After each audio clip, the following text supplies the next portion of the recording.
comes to boundaries, step number one, what you want to do is you want to go into an education process with everyone. Because what you've got to understand is that probably for years you've taught them behavior is okay. And then to kind of go to the all or nothing type thing is actually almost like abusive towards them because all of a sudden you're making them wrong, all of those things.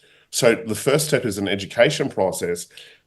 These are my new boundaries, and this is why I'm doing it. So that's step number one. And you do it, you tell the truth with compassion. This isn't an attack at you. I've done this. I've allowed this to happen, and I haven't communicated my truth until now. And so this is how I want to be treated. And this is why I want to be treated this way. Then, really, really important, you have to enforce. That is the next step. And that's where we catch it. And we just gently catch it every single time. And we go, hey, remember that conversation that we had? Just letting you know that you crossed my boundary in a really nice way. But we want to catch it immediately, even if they kind of step over those boundaries, even in a slight way. So for instance, if you put a time boundary in place where, like, I really want you to respect my time. I want you to be on time. And the reason I want you to be on time is because, I respect your time. I'm incredibly busy. And it's really important to me, and it makes me feel disrespected when you, are not on time because I moved mountains to be on time for you. And then say like 2 days later, they're only 5 minutes late, but you want to catch it. You want to catch it and just go, hey, remember we talked about those time boundaries? You're 5 minutes late today. Just wanted to bring it to your attention that, we had that conversation. You were late. I understand, but I just want to bring it to your attention and let them make mistakes. That's really important. Like if we look at it from a management point of view, when growing companies, all of that type of stuff, you want to grow entrepreneurs. And entrepreneurs, they're self-driven, self-reliant, resilience, all of those things.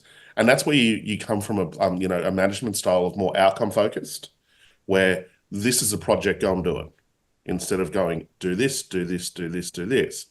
An outcome-focused kind of management style is that you've basically given them a goal and they've got to go and find out how to do it, which might be, oh, go and build this website and I want it done by this time. And then they've got to go and find contractors or whatever it is to be able to achieve that. Now, you may know exactly what to do. You can give them a framework, but you want them to make mistakes. And you want to put almost like, a barrier around them, like a coaching relationship, where they can make the mistakes, they can ask for help and support and then grow.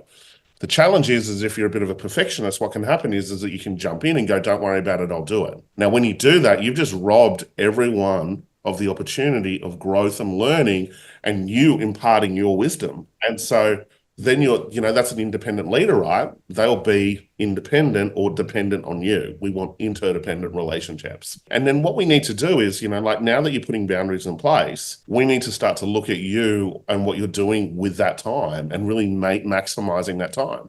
And this is where we get into leadership, right? What type of leader do you need to be? Like, think you're a CEO of $100 million company. There's probably going to be a different energy and focus associated to that when it comes to building your business. Act as if.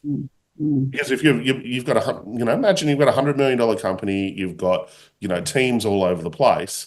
Your family is going to have to just understand that, right?